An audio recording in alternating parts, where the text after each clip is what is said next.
이 시간 다 같이 오늘 본문 말씀 느헤미야 2장 12절에서 18절의 말씀을 함께 봉독하겠습니다. 제가 받들어 읽겠습니다. 내가 나와 함께한 몇 사람과 함께 밤에 일어나고 내 하나님께서 내 마음속에 넣어주사 예루살렘에서 행하게 하신 일을 아무에게도 말하지 아니하니라. 내가 탄 짐승 외에는 다른 짐승이 내게 없었더라. 밤에 내가 골짜기 문으로 곧 용우물 앞에서 나가 걸음 배출구에 이르는 동안에 예루살렘 성벽들을 보았는데 그것들이 무너졌고 그것들의 문들은 불타서 소멸되었더라.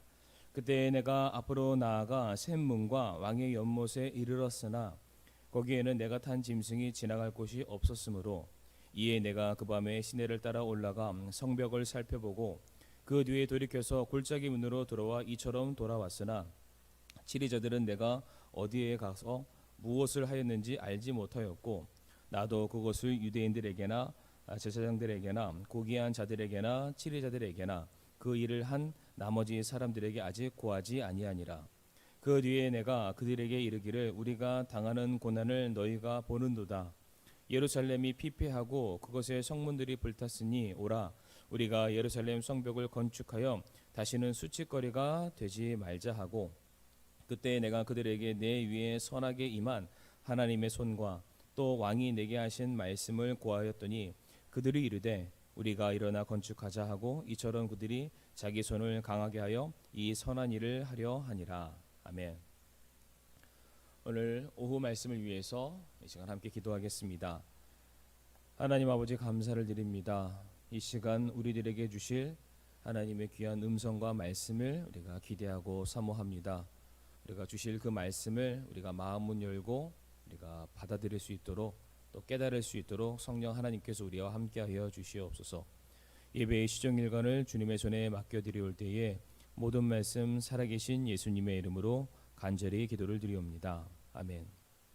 이 시간 느헤미야 2장 12절부터 18절까지 말씀을 통해서 무너진 성벽을 쌓는 자, 무너진 성벽을 쌓는 자라는 제목으로 함께 하나님의 말씀을 나누길 원합니다. 이사야 6장 8절 말씀 보게 되면은 이런 말씀이 있습니다. 또한 내가 주의 음성을 들었는데 이르시기를 내가 누구를 보내며 누가 우리를 위하여 갈까라고 되어 있습니다. 하나님께서는 지금 하나님을 대신해서 이 땅에서 하나님이 눈이 되어주고 하나님의 손이 되어주고 하나님의 발이 되어주어서 하나님의 심정을 대변하여서 하나님의 영광을 위해서 일할 하나님의 일꾼을 찾고 계십니다. 하나님께서는 그 한 사람의 일꾼을 통하여서 하나님의 영광이 이 땅에 온전히 드러나기를 원하고 계시며 또한 그 사람들을 통하여서 잃어버린 영혼들을 건져내기를 원하고 계시고 또한 그 한 사람을 통하여서 이 땅의 교회가 더욱더 든든히 세워져 나가기를 누구보다 간절히 바라고 계십니다.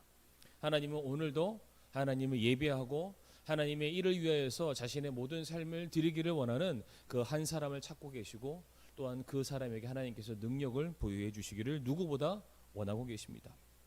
자, 그렇다면 하나님께서 찾는 사람, 하나님께서 사용하시는 그 사람의 특징은 과연 무엇일까? 우리가 지금도 이 사회에서 직장을 다니기 위해서 어떠한 스펙을 쌓아야지만 우리가 그 회사에 취직하고 들어갈 수 있는 것처럼 과연 우리가 하나님의 일꾼으로서 사용되어지기 위해서 우리가 쌓아야 될 영적인 스펙이 있다면 과연 그것은 무엇인가? 오늘 본문 느헤미야에 나와 있는 그 느헤미야를 통해서 느헤미야가 하나님께서 그의 인생과 그의 삶을 들어 사용하시게 되었는데 과연 그에게 있는 어떠한 영적인 스펙은 무엇인가 우리가 살펴봄으로써 우리도 동일하게 하나님께 귀하게 쓰임 받는 하나님의 일꾼으로서 우리가 드려지고 사용되어지기를 원합니다. 첫 번째로 하나님께서 찾는 사람의 기준은 다른 것이 아닙니다. 하나님께서는 남다른 시각을 갖고 있는 하나님의 일꾼을 찾고 계십니다. 우리가 오늘 2장 말씀을 읽었지만은 느헤미야 1장 말씀을 먼저 간단하게 설명드리게 되면 느헤미야는 그의 형제인 하나니로부터 자신의 본향인 예루살렘의 형편에 대해서 전해 듣게 됩니다. 자기 동포들이 큰 고통과 치욕을 당하고 있었으며 예루살렘 성벽은 무너져 내렸고 성벽의 문들은 불타 있다는 그 소식을 느헤미야가 전해 듣게 됩니다. 이 말을 듣게 되었던 느헤미야는 느헤미야 1장 4절 말씀 보게 되면은 그 소식을 듣자마자 그 자리에 주저앉고 울면서 며칠 동안 애곡하며 금식 기도를 드렸다라고 되어 있습니다. 비록 지금 자신은 예루살렘으로부터 약 1000km 이상 멀리 떨어져 있는 당대 최강의 나라에서 최강의 권력을 누리면서 호의호식하는 그런 삶을 살고 있었지만 여전히 그 마음속에는 자기 조국, 자기의 고향 땅을 향한 그런 애절한 마음만큼은 변하지 않았던 것을 우리가 볼 수 있습니다. 그래서 이어지는 5절과 6절 말씀 보게 되면 느헤미야가 하나님께 간구하는 내용이 나와 있습니다. 5절은 읽지 않고 6절 말씀만 제가 한번 읽어보겠습니다. 이제 주께서는 귀를 기울이시며 눈을 여시사 주의 종의 기도를 들으시옵소서. 내가 이제 주의 종 이스라엘 자손을 위하여 주 앞에서 밤낮으로 기도하며 이스라엘 자손의 죄들을 자백하오니 우리가 주께 그 죄들을 지었나이다. 나와 내 아버지 집이 죄를 지었나이다 라고 말하고 있습니다. 느헤미야는 지금 조국 이스라엘이 범죄함으로 말미암아 그들이 지금 받게 된 그 심판을 바라보면서 그것이 나의 죄다라고 말하고 있습니다.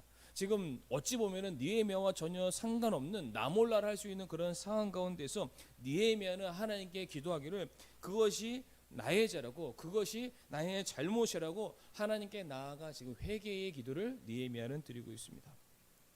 저는 지금 이 느헤미야의 이 회개의 기도, 자기 민족과 동포를 바라보는 그 느헤미야의 영적인 태도를 보게 되면서 제가 굉장히 많은 찔림과 도전을 받게 되었습니다. 과연 나는 지금 어떠한 삶의 무거운 짐 때문에 교회에 출석하지 못하고 방황하고 있는 그런 성도들을 바라보면서 하나님 저들의 영혼을 회복시켜 주시고 저들이 다시금 주님 앞에 나와 평안한 삶과 안식을 누릴 수 있게 해 주시옵소서. 그들을 위해서 내가 과연 금식하며 회개 기도를 드린 적은 있었는가? 길을 잃고 방황하고 헤매는 저 지옥을 향해 가고 있는 그 영혼들을 바라보면서 하나님 저들의 영혼을 좀 구원하여 주시옵소서. 마치 모세 기도처럼 저들을 대신해서 차라리 내 생명을, 내 이름을 생명책에서 지워주시옵소서. 저들이 살 수만 있다면 내 목숨을, 내 삶을 내가 그렇게라도 드리고 싶습니다 라는 기도를 과연 나는 드린 적이 있었는가? 갈수록 이 땅에 하나님의 영광이, 예수 그리스도의 이름이, 그리고 교회의 위신이 지금 땅바닥으로 내동댕이 침을 당하고 있는 이때에 과연 나는 내 마음속에 비통함과 안타까움으로 하나님 이 교회를 살려주시고 교회를 통해서 계속해서 영적인 부흥이 일어날 수 있게 해달라는 과연 그러한 금식 기도를 나는 드리고 있었는가? 저는 그러지 못했음을 이 시간 솔직히 고백을 드립니다. 그러나 오늘 본문에 있는 느헤미야의 경우는 전혀 그러지 않았습니다. 그는 멀리 떨어져 살고 있었습니다. 이역만리 1000km 이상 떨어져 살고 있었던 느헤미야였지만 여전히 그의 마음과 그의 시선은 항상 예루살렘을 향해 있었습니다. 자기 동포를 향해 있었고 자기의 친지 이웃, 자기 형제들을 향해 그의 눈은 항상 가 있었다는 것을 우리가 볼 수가 있습니다. 그리고 그들이 당면한 그 문제에 대해서는 결코 그냥 지나치는 그런 사람이 아니었습니다. 항상 그들을 눈여겨보았고 그들의 필요가 무엇인지 그것을 채워주기 위해서 항상 주목하고 있었던 사람이 바로 오늘 본문의 느헤미야였습니다. 바로 느헤미야는 당시 무너져 내린 예루살렘을 향해서 하나님을 대신하여서 눈이 되어줬던 사람이었습니다. 특별한 시선을 갖고 있는 사람이었고 특별한 관심을 갖고 있는 그런 사람이었습니다. 바로 자기 백성, 자기 민족들의 필요를 채워주기 위해서 이 관심을 가지고 있었던 그 느헤미야를 하나님께서는 그때 당시 그를 특별하게 사용하길 원하셨던 것입니다.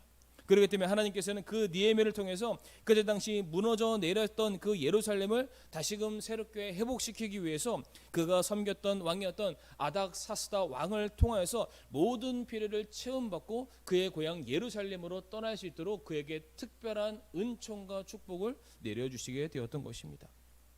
그렇게 해서 느헤미야는 자기 고향 예루살렘으로 향하게 되었습니다. 오늘 본문 말씀 이제 12절 말씀 보게 되면은 느헤미야가 예루살렘에 도착하자마자 그의 고향에 도착하자마자 한 일이 무엇이었습니까? 지체하지 않았습니다. 쉬지 않고 바로 그 즉시 무너져 내려 있는 성벽의 상태를 파악하는 일부터 느헤미야가 감당하게 됩니다. 그런데 여기서 우리가 몇 가지 좀 살펴봐야 될, 우리가 먼저 알고 넘어가야 될 내용들이 있습니다. 지금 느헤미야가 지금 그곳에서 돌아오자마자 살펴봤던 그 성벽은 어제 무너져 내려있던 성벽이 아니었습니다. 며칠 전에 무너져 내린 성벽이 아니었다는 것입니다. 우리가 역사적으로 보게 되면 남유다가 BC 587년경에 멸망을 당하게 되었고 이제 모든 이스라엘 백성들, 남유다 모든 백성들이 이제 그때 당시 바벨론의 포로로 그들이 끌려가게 됩니다. 그러다가 훗날에 페르시아 고레스 왕의 칙령으로 말미암아 다시금 그들이 고향으로 돌아갈 수 있는 기회를 얻게 되는데, 바로 그때가 이제 1차 포로 귀환인데, 587년에 멸망당했던 이스라엘 백성들이 이제 BC 538년경 수르 바벨과 함께 먼저 1차 그들의 고향으로 돌아오게 됩니다. 바로 이때 고레스가 이스라엘 백성들, 이스라엘 포로들을 풀어주면서 내걸었던 조건이 무엇이었냐면은, 하나님께서 내게 명하셨는데 너희는 이제 너희 고국으로 다시 돌아가서 하나님의 집을 건축해야 된다, 내게 말씀하셨기 때문에 내가 너희들을 풀어준다라는 말로 이스라엘 백성들, 포로들을 풀어주게 되는 것입니다. 그런 식으로 이스라엘 백성들, 포로로 잡혀갔던 모든 이스라엘 백성들이 1차, 2차, 3차 이와 같은 순서로 이제 그들의 고향으로 돌아오게 되는데, 2차 기한은 BC 458년경에 있었고, 그리고 마지막 3차 기한은 오늘 본문에 나와 있는 느헤미야와 함께 BC 444년경에 그들이 자기의 고국으로 되돌아오게 됩니다. 그러니까 성전과 성벽, 예루살렘을 재건하기 위해서 이스라엘 백성들에게 지금 주어졌던 시간이 얼마만큼의 시간이 주어졌습니까? 1차 포로 귀환을 기준으로 하게 되면은 지금 본문에 나와 있는 느헤미야의 등장까지, 즉 BC 538년경부터 느헤미야가 등장하는 BC 444년경, 그 사이의 기간을 약 94년에서 95년, 그러니까 대략적으로 100년 정도 되는 그 시간 동안 이스라엘 백성들이 충분히 그들의 고향과 그들의 삶의 터전과 하나님의 집을 재건할 수 있는 시간적인 그런 기회들이 그들에게 이미 주어져 있는 그런 상황이었습니다. 그러나 현실은 어땠습니까? 느헤미야가 어떤 소식을 들었기 때문에 그가 자기의 고향 예루살렘으로 돌아오게 되었던 것입니까? 엄청난 시간이 그들에게 주어졌음에도 불구하고 여전히 성벽은 재건되지 않는 그런 상황이었습니다. 느헤미야가 돌아본 성벽은 여전히 불타 있었고 무너져 내려 있었고, 어떤 곳은 이동조차 할 수 없는 엉망인 그 상태로 그대로 방치가 되었던 상황이었습니다. 그런데 성도님들, 이미 그 성 안에, 예루살렘이라는 그의 고향 안에는 이미 지금 느헤미야가 3차 기한 때 돌아온 사람이기 때문에 그에 앞서 1차, 2차 포로로 귀환했던 그러한 사람들이 이미 그 안에서 살고 있었습니다. 아니, 이렇게 물어볼 수도 있을 것입니다. 그 성벽을 재건하는 데 있어서 어떠한 어려움이 있었기 때문에, 어떠한 장애물이 있었기 때문에, 재정적인 부족함이 있었기 때문에 그들이 성벽을 짓는데 어려움이 있었던 것은 아닌가? 아닙니다. 학개서 말씀을 보게 되면은 먼저 포로로 귀환한 사람들이 성벽과 성전을 재건하는 그 일보다는 자기 집을 짓는 일에 바빴다라고 되어 있습니다. 학개서 1장 4절 말씀 보게 되면, 오 너희여, 이 집이 피폐하거늘, 하나님의 성전이, 예루살렘 성벽이 지금 피폐한 상황인데 지금 너희가 널판지로 꾸민 너희 집에 거할 때냐라고 되어 있습니다.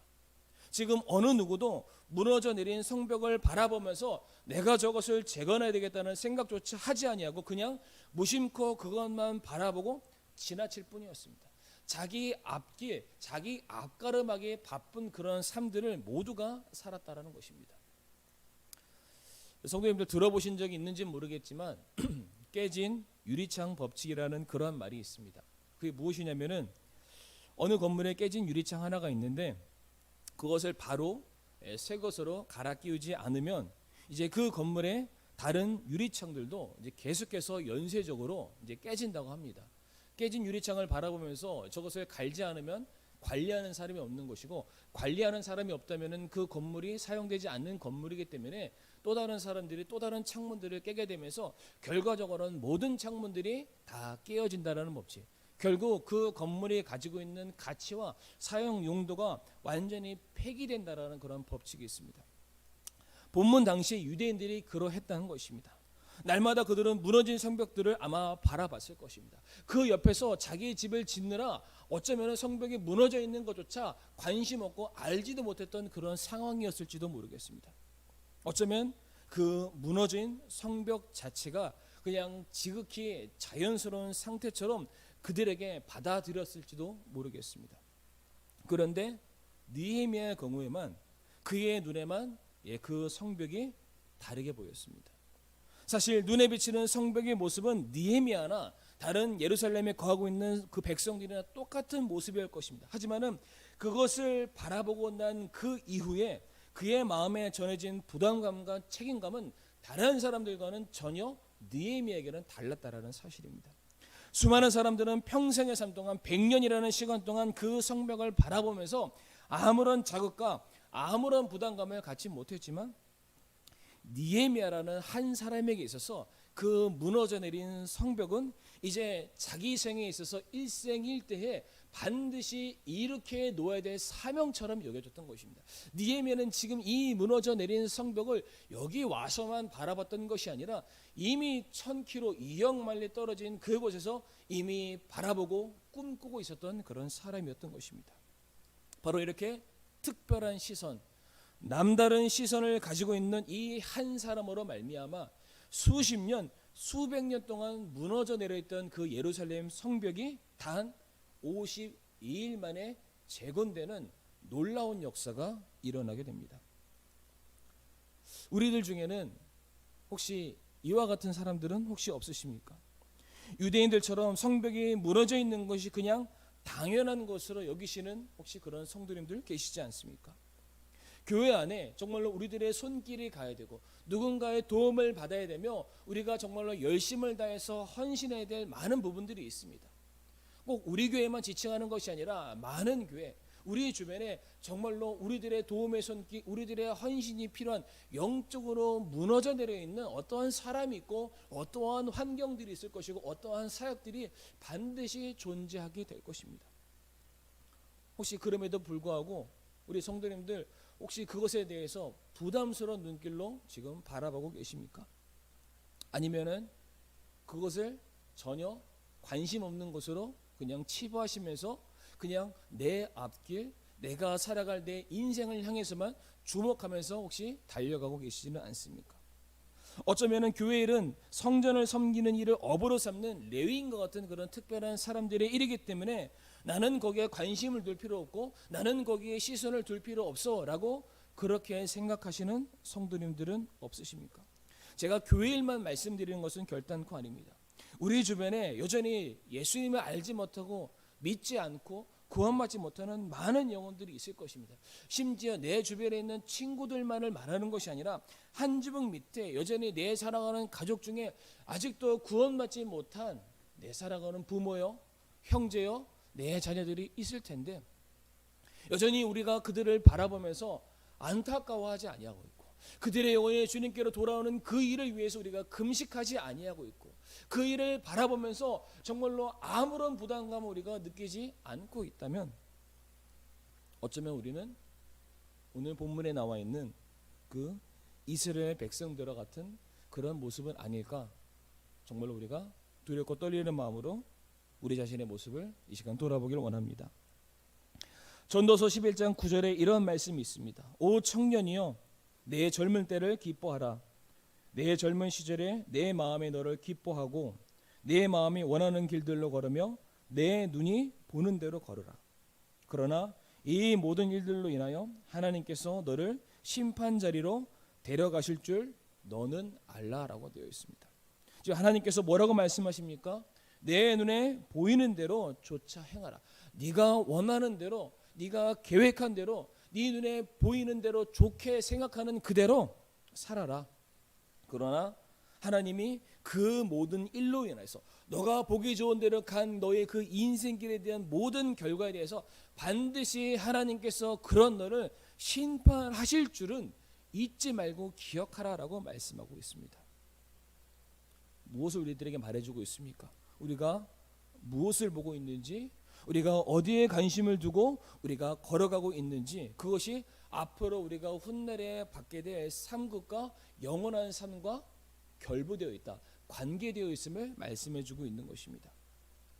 하나님께서는 오늘 본문에 느헤미야라는 한 사람을 들어서 사용하셨습니다.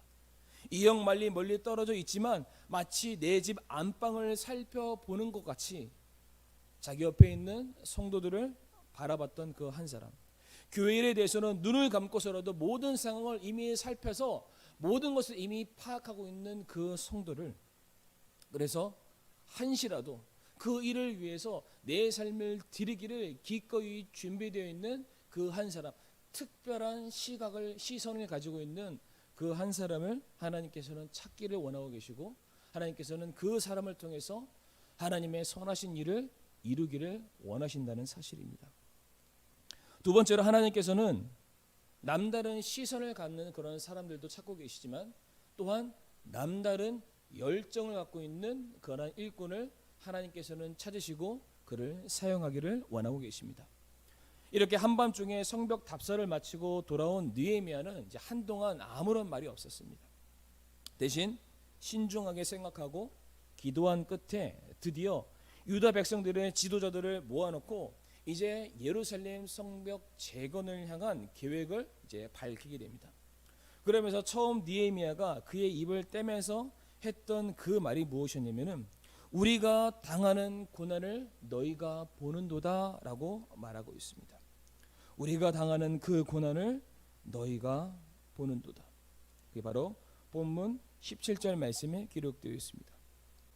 지금 느헤미야는 백성들과 지도자들을 불러놓고 너희들 지금 이 예루살렘 성벽 성전이 무너져 내린 것을 너희가 보지 않느냐. 지금 이것이 얼마나 부끄러운 모습이냐. 예전부터 그렇게 오래전 100년 전에 돌아왔으면 이것이 진직이라도 지어지고 원래의 기능과 원래의 역할을 감당했어야 되는데 왜 도대체 여전히 이렇게 부끄럽고 수치스러운 그런 모습으로 우리가 지낼 수밖에 없느냐. 이렇게 지금 탄식을 하고 있습니다. 그런데 이 말이 조금 더 살펴보게 되면은 느헤미야는 여기서 우리가라고 말하고 있습니다. 우리가. 너희가라고 말하지 않고 우리가라고 말하고 있습니다. 그러니까 느헤미야는 지금 이것이 너 때문이다, 누구 때문이다, 무엇 때문이다, 어떠한 시스템 때문이다 라는 말로서 다른 사람들에게 책임을 전가했던 것이 아니라 지금 이 모든 일들이 지금 우리가 당면하고 있는 고난이고 우리가 함께 해결해야 될 일이라는 그러한 뉘앙스로 지금 앞에 있는 지도자들에게 말하고 있는 것입니다. 그러면서 느헤미야는 17절에 우리가 예루살렘 성벽을 건축하여 다시는 수치거리가 되지 말자 하고라고 말했습니다. 이 말은 예루살렘 성이 이방인의 손에 파괴되어 버린 자체, 그것도 수치스러운 일이었지만 이제 해방을 받아서 조국으로 돌아왔다라는 그 백성들이 무너져버린 성벽을 바라만 보고서도 그냥 내버려둔 것 그 자체가 더더욱더 수치스러운 일이다. 이제 훗날 이곳에 살게 될 너희의 가족과 다음 후손들을 위해서라도 이제 우리가 그들을 위해서라도 우리가 다시금 성벽을 새롭게 재건해야 될 때가 바로 지금이다라고 지금 느헤미야가 말하고 있습니다. 다시 말씀드리게 되면은 현재 이스라엘 백성들이 당면하게 된 지금 그들의 눈앞에 놓여져 있는 무너져 내려버린 그 성벽이 설사 그들의 문제가 아니라 할지라도 그들의 잘못이 아니라 할지라도 이제 그 성벽 안에 살아야 될 사람들이 우리니까 이제 그 성벽 안에서 살아야 될 사람들이 내 가족과 내 자녀들이기 때문에 이제 더 이상 이 일들은 남의 일이 아니라는 것입니다. 내 일이고 우리의 일이기 때문에 이제 이 일을 위해서 우리가 전심을 들여서 마음을 들여서 우리 삶을 들여서 새롭게 일으켜야 될 우리들의 삶의 유일한 비전이요 소망이 되어야 될 것을 지금 말해주고 있는 것입니다. 그래서 여기에서 느헤미야가 보여주는 태도가 무엇입니까? 느헤미야는 더 이상 어떠한 잘못에 대해서 어떤 옳지 못한 그 일들에 대해서 더 이상 시시비비만 가리는 그러한 사람이 되지 않았습니다. 이제 여기에서 잘못됐다, 무엇인가 손가락질하고 판단하는 그러한 비평가 역할만을 느헤미야가 감당했던 것이 아닙니다. 계속해서 이어지는 18절 말씀 보게 되면 느헤미야가 무엇이라고 고백하고 있습니까? 그때에 내가 그들에게 내 위에 선하게 임한 하나님의 손과 또 왕이 내게 하신 말씀을 고하였더니라고 되어 있습니다. 하나님의 선한 손이 자기를 도와주신 그 일과 또한 아닥사스다 왕을 통해서 승낙을 받고 협조까지 받았던 그 모든 일들에 대해서 지금 백성들에게 낱낱이 지금 고백을 해주고 있습니다. 이 말이 무엇이냐면은 지금 느헤미야가 성벽 재건을 위한 준비가 나 자신에게 있어서는 이미 완전히 준비되어 있다. 나는 그 일에 있어서 헌신되어지기를 나는 지금 누구보다 바라고 있는 사람이다. 지금 그 고백을 남기고 있는 것입니다. 느헤미야는 누구보다 먼저 하나님의 뜻을 구했던 사람이었습니다. 느헤미야는 그 성벽이 새롭게 재건되는 그 일을 위해서 누구보다 앞서 도움의 손길을 구했던 그런 사람들이었습니다. 그러면서 하는 말이 이제 내가 너희와 함께 이 일을 하기를 원한다라고 고백을 하고 있습니다. 누구나 다 상황을 판단하고 분석할 수 있습니다. 누구나 다 비평가와 평론가가 될 수 있습니다. 그러나 그 문제의 해결을 위해서 팔을 걷어붙이고 앞서서 나와서 헌신하고 일하는 사람은 너무나도 부족한 것이 현실이고 사실입니다. 그런데 오늘 본문의 느헤미야는 달랐습니다. 느헤미야 경우 보게 되면은 느헤미야 5장 말씀, 5장 14절과 19절 말씀 보게 되면은 성벽이 재건이 되는 동안 느헤미야는 이제 아닥사스다 왕으로부터 봉급받는 것도 거절하는 모습이 기록되어 있습니다. 또한 오히려 자기가 가지고 있는 그 재산을 가지고 성벽 재건을 위해서 봉사하는 인부들과 일꾼들과 수많은 사람들을 먹이는 일에 자기의 것을 투자하고 헌신하는 그런 모습 또한 발견할 수가 있습니다. 그러니까 느헤미야는 어떠한 사람들이었습니까? 어떠한 사람이었습니까? 어떠한 문제를 관찰하고 파악했던 그러한 관심과 시선을 갖는 사람이었지만 거기에서만 멈춘 것이 아니라 이제 그 문제를 해결하고 이루어 나가는 그 일에 있어서도 자기의 모든 것을 전적으로 투자하고 헌신했던 사람이었다는 것을 우리가 알 수가 있습니다.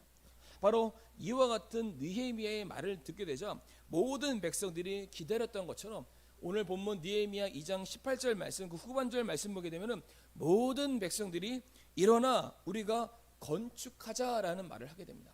마치 누군가 그들의 마음속에 꺼져가고 식어져 내렸던 그 마음의 불씨, 헌신에 식어졌던 그 마음의 불씨를 누군가 새롭게 키워주기를 기다렸던 것처럼 느헤미야가 나는 하나님의 응답함을 받았고 아닥사스다 왕으로부터 모든 필요를 공급받았고 나 역시 준비된 사람이기 때문에 내가 이 일에 들여지길 원하는데 나의 백성들이여 우리가 함께 이 일을 위해서 들여지면 어떻겠습니까? 나는 그 말을 하자마자 모든 백성들이 마치 감전이 된 것처럼 순식간에 다 같이 일어나 함께 일어나 건축하자라는 말을 하게 되었다라는 것입니다. 저는 여기서 한 가지 발견한 원리가 있었습니다.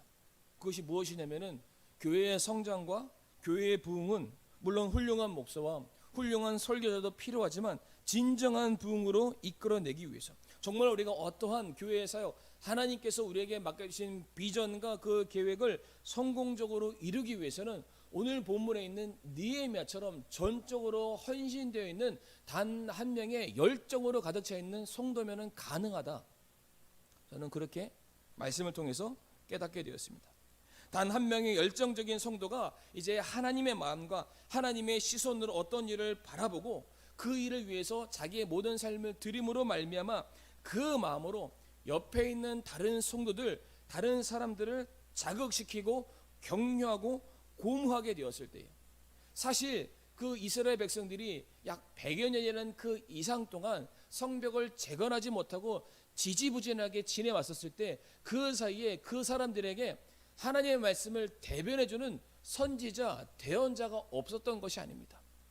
그러나 성도들이 누구의 말을 듣고 어떤 사람의 말을 듣고 그들의 마음에 감동을 받고 그 성벽을 재건하는 단 52일 만에 이 놀라운 역사를 이루는 그 일에 누가 그들에게 있어서 헌신의 기폭제가 되었던 것입니까?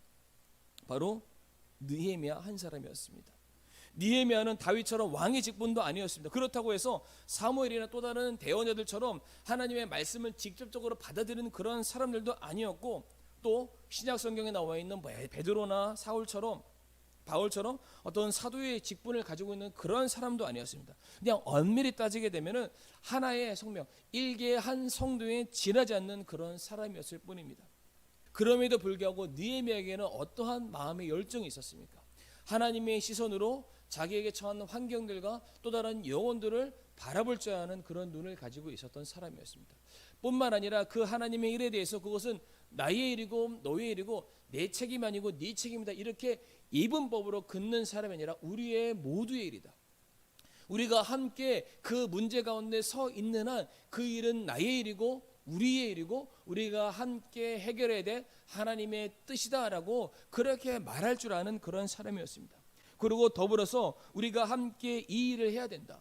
하나님의 선한 손길이 우리와 함께 하실 것이고 이 일을 위한 하나님의 능력이 우리와 함께 하실 것이기 때문에 우리가 서로 그 믿음을 가지고 권면하고 서로가 용기를 북돋아 주면서 이 일을 감당할 때 능히 우리가 이 일을 이룰 수 있다. 나는 지금 그 일을 위해서 내 모든 삶을 전적으로 헌신할 준비가 되어 있다. 이렇게 말할 줄 아는 이 한 사람으로 말미암아 놀라운 이스라엘 성벽의 재건의 역사가 일어났다는 그 사실.